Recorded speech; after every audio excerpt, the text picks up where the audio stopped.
Hello. Today on the bench we have a 39-inch LCD television.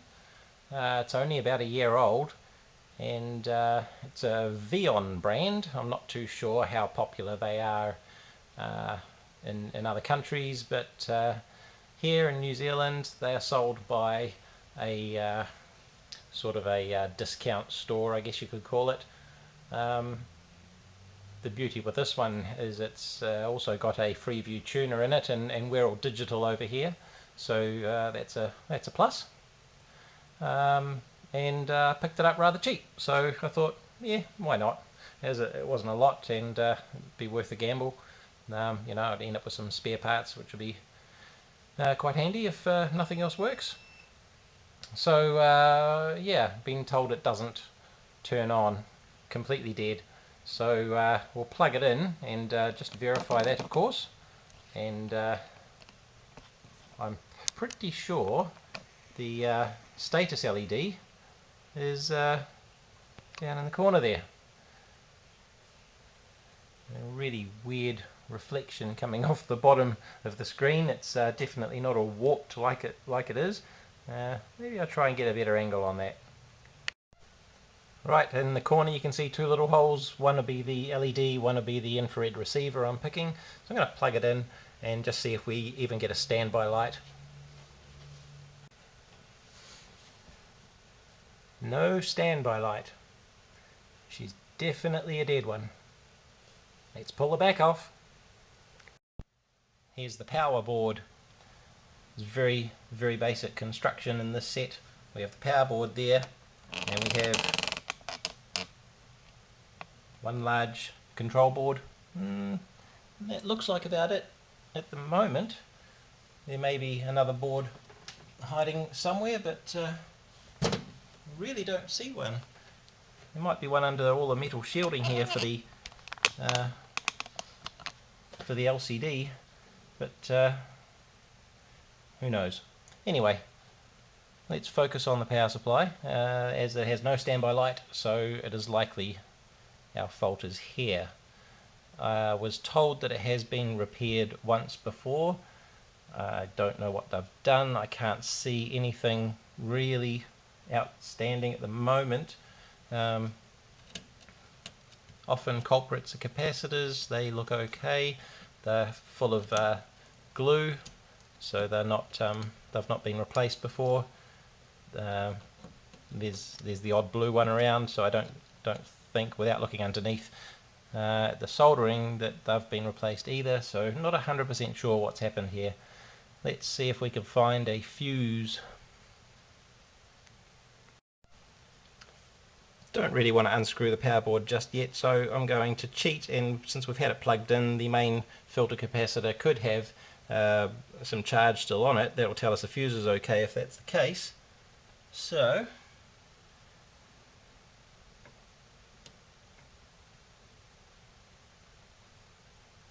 3.6 volts. Oh yeah, I reckon if we plug that in, it's going to show about 300 odd, so we'll do that.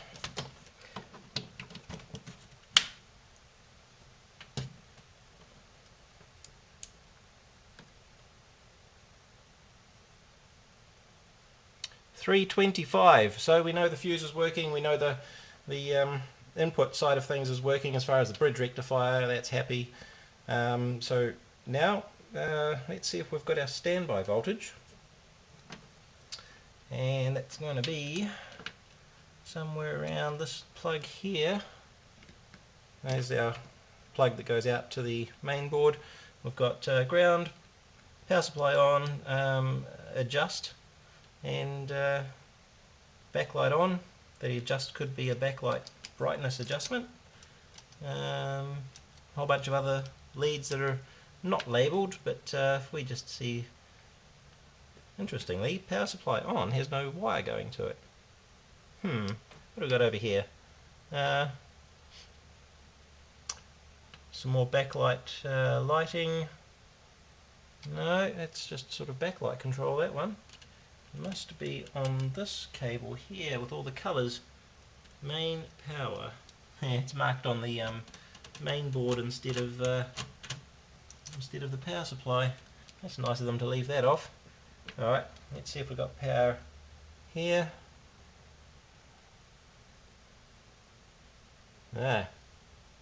See that jumping around from 1.2 to 1.4 back to 1.2. It's very unstable.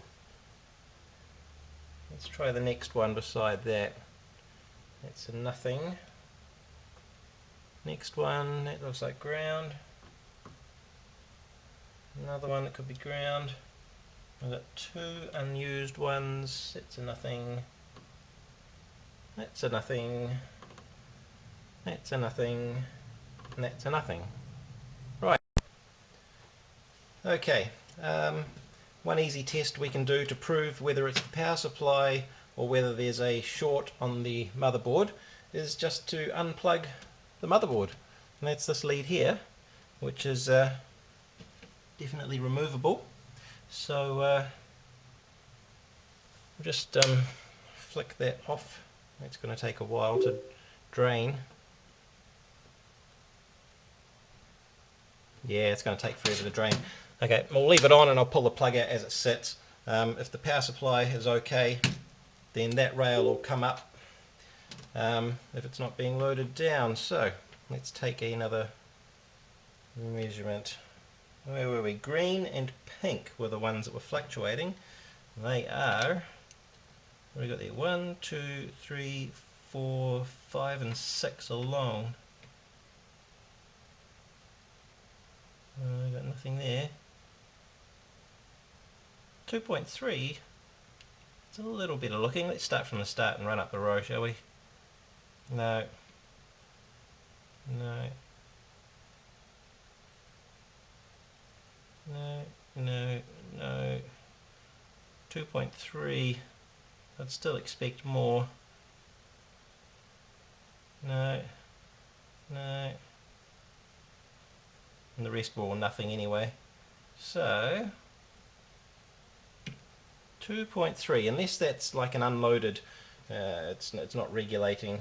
So I think the next thing we should do is just check the line going to, just check that line itself, and that's the green one, and see if there's any low resistance to ground on the motherboard. And my sun is going away.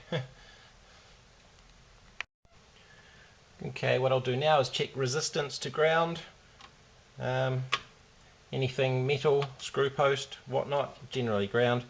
And the green line coming in here, which is marked as main power, and we'll just see what that says there. Oh yeah.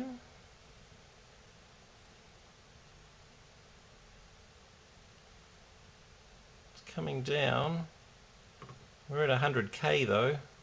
I can't see that getting down to a value that's going to be of concern. So it's looking more like a regulation problem on the power supply. Now it's time to remove the power supply, have a closer look underneath and check out a couple of parts. Now remembering that it was just plugged in, so our main filter cap, which is that one, you want to make sure is discharged very well before you go handling that board. At the moment it's sitting about 250 volts. It is dropping off, so it'll only take a minute or so before it's at a level that's safe enough to put your fingers on. Okay, perhaps what I should have also done is check for a low resistance on the secondary side of the power supply. Might be an issue, but on removing the board, what I conveniently found printed on the underside is what each of the pins should be, and the one that we were looking at that was fluctuating is our 5 volt standby. So that's only sitting about 2 volts at the moment with the main board unplugged. But if we check against the ground and the 5 volt standby line, we've got a resistance of over 4k 5k, it's climbing, so that's our capacitor on that line charging up. So there's definitely a problem then with regulation on the secondary side there for that rail. And what we can see from the 5 volt standby comes back through to here on this device here, which is connected to our 5 volt line out through there as well. So I guess what they're doing there is there's our main 5 volt. It's going to be the main 5 volt rail, and they're probably just turning this transistor on once you get the on signal, and it's passing through the main rail through to the other 5 volt lines as well. There's also a jumper link to here because these two pins are also labelled 5 volt, but there's actually no wiring in the loom for those two, so it doesn't really matter. So to follow that back then, our 5 volt is coming to here, and it looks like there could be a bit of a choke on the side. There we are, there's a choke. So through that choke through to there. Down through here there's a couple of capacitors there, being the main 5 volt line as well. There's going to be a couple of big ones on there. All the way down to here, which is our diodes, and straight off the transformer. So not really a lot in the way on the secondary side. It just comes straight through the diodes and straight out, capacitors filtered, and away you go. So we could be looking at a feedback issue or a fault on the primary side, but something's causing that to not oscillate enough to generate the 5 volts required. I may need to plug this in and take some measurements, but given that's the case, first thing I'll do is I'll check the secondary diodes in case it's gone, maybe one of those has gone bad. It's entirely possible. And flick on Diode Check on the multimeter there, and we'll just have a look at that one. We've got 0.3 volt drop, and that one we've got 0.15 because we've got two of them in parallel there, so that'll be 0.3 each. That one looks like a dead short. Huh. Okay, that diode there looks like a dead short. And that is not ideal. Yes. Where does that go? If I follow that, it appears to be a 12 volt feed.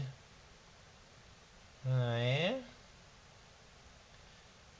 Okay, so if initial thought then, if there's no 12 volt being generated, it could be a combination of the feedback on that line not being happy. Looking at the way this works, because there's only one main transformer here, and camera's not a very good angle, is it? Let's just back up a bit there. Gosh, I hope I haven't been missing a whole lot of stuff there. I've got the camera at a different position, sort of trying it out, and I can't see the screen. Anyway, that's our main transformer. These ones down here are for the backlight, it seems. That one I'm not 100% sure about, but this one, because it's generating our 5 and 12, and there's no separate 5 volt standby line, because, as I said before, once this switch is on, it passes the same 5 volt rail out to the rest of the circuits. So that means that this main transformer has to be being switched at the primary all the time. It's generating our 12 volt as well, and quite likely right here there's our 12 volts out. That's probably maybe the switch to turn that off and on, it looks like. So while it's generating the 12 volts at standby, it's not really feeding anything until the set turns on. However, I'm thinking that because that's shorted, it's not getting the right feedback to generate that. So that diode is a good starting place, methinks. as with any suspect component, it's always a good idea to remove it from circuit just to double check that. I mean, I'm fairly confident that that should not give a reading like that in circuit, but anyway, we'll pop it out of there. I do like the use of a solder sucker because wick is so expensive. The solder sucker is quick and dirty, does the job though. And there be one little diode, and we'll chuck our multimeter on diode test, and what do you know, shorted. Right, what a good starting point, huh? Let's find another one of those. Must have some junk around here somewhere that's got one. I could go and buy one, but it's a bit late in the day as all the shops will be shut. One moment. Right, I raided the parts bin and come up with a not so equivalent version that will still do the job, I think. The original one is rated to 5 amps. This one is rated to 3 amps. I think it will be enough to at least see if that's the problem. The worst thing it'll do is just blow that if it pulls too much through it, I guess. But yeah, I don't know. There's every chance they've overrated it a bit as well, but 3 amps, yeah, I was mistaken in the bad lighting here. I misread this as 12 volt. It actually feeds a 24 volt line. Not 100% sure what that's doing. There is a separate voltage supply for the backlight on this connector here, and we've got positive and a negative supply going out to the backlight. I think this is an LED model. If it is, there's going to be rectification on the backlight panel, if any. I mean, hey, they're diodes, LEDs are diodes, maybe they don't rectify it, but or there's going to be an inverter tucked away under the metal shielding, because as you could see, it was very well shielded. But yeah, not worried about that at the moment. There's a 24 volt line, and that's what we need to get working. So for the meantime, I'll stick this in. It doesn't have to be powered on. If we get our 5 volt standby line come back, then it's a definite win, and we can then try and turn it on. But yeah, let's see. I think also, I mean, we don't know why this failed. It could just be old age and stress, you know. Maybe the TV ran 24/7, who knows. But what I'll do while I'm thinking about it, just a quick resistance check to ground. Yes, another one. And just see if there may be a reason why that popped. Maybe there's a really high load on that line. So no, we've just got capacitors again, very high resistance. Of course, we don't know what's going to happen when that turns on. What if we go, oh nah, it's not plugged in, I'm not going to get anything. Okay, let's put the diode in, plug it in, see what happens.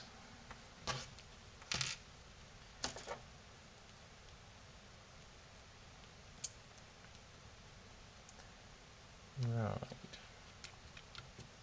So how was your day anyway? I mean, I had quite a busy day myself. Being a Monday, we don't have a full staff on where I work, and having one person away as well, it certainly makes things interesting. You don't really get as much done as you need to get done. I'm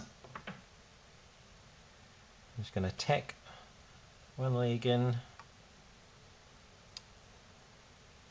so that I can get both hands onto it.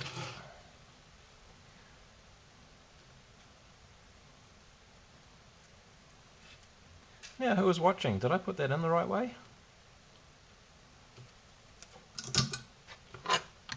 I did. Yeah. Terrific. Just straighten that up. Should have really put that in straight. Okay. Okay, I have the power connected, and we shall see what we get. Now we were the 6th pin along. 1, 2, 3, 4, 5, 6. Oh look, we have our 5 volts back. Bloody marvellous. Alright, let's plug that back into the TV and see where the smoke comes from, eh? Okay, so I've just plugged it in and turned it on, and just as an interesting note, I followed that 24 volt line that this diode feeds, and it goes to a plug on the main board which is labelled amp power, so possibly the audio amplifier. I wouldn't have thought that needed a great deal of power to run an audio amplifier, so we might be okay with 3 amps. The speakers aren't what you'd call awesome. They're just little tiny little speakers there, but anyway, here's the good news. We've got a little red light down there. Right, now for the main test, the main smoke test. I got a good feeling about this. Here we go. 3, 2, 1. We have a green power light, and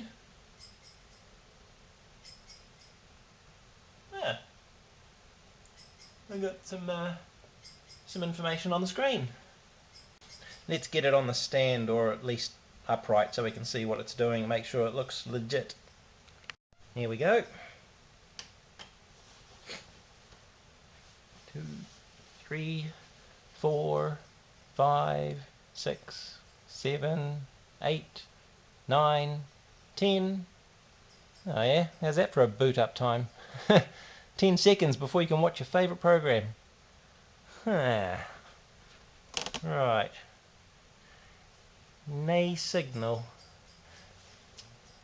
One thing I noticed when it gave the white screen before is there's a bit of a line across the bottom. It went right across here, but I'm not too sure if that's part of the graphic or not. So let's get a picture into this thing. Might be able to put a video file on. God, that backlight looks horrible. It's patchy. I don't know if you can see that, but with the blue screen, it kind of looks alright on camera, but I can see black. I can see through here. It's almost like it's unlit, and there's like a blob.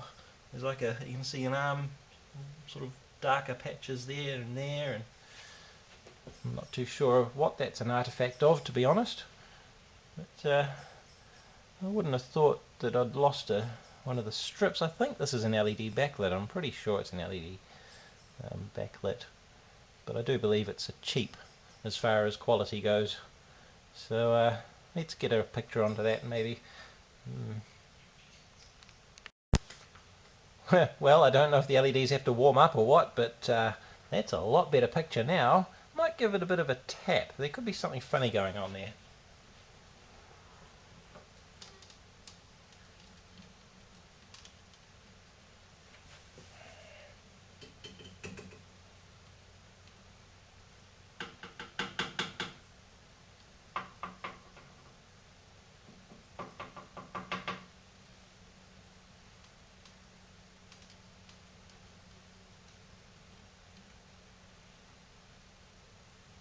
No, poke the LVDS plug, that seems okay.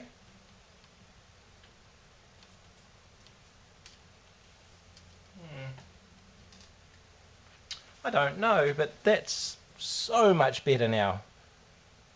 Anyway, where's that video? Oh yeah. Not looking too bad at all. Sounds horrible.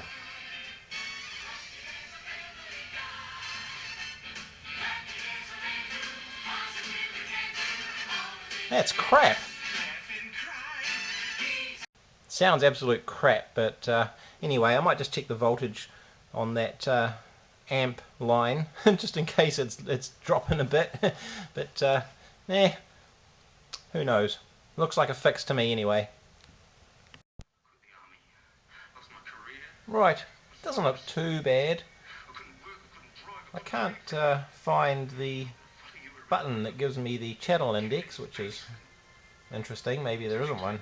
Maybe it's quite just cheap. But I checked the voltage on the amp, and it was 24 volts steady, so not a problem there. The speakers are just low quality speakers, and the sound is not that flash, and there doesn't seem to be an equalizer or anything like that. But hey, we fixed it. How about that? And it wasn't too serious. So thank you for watching, and yeah, look forward to having you next time.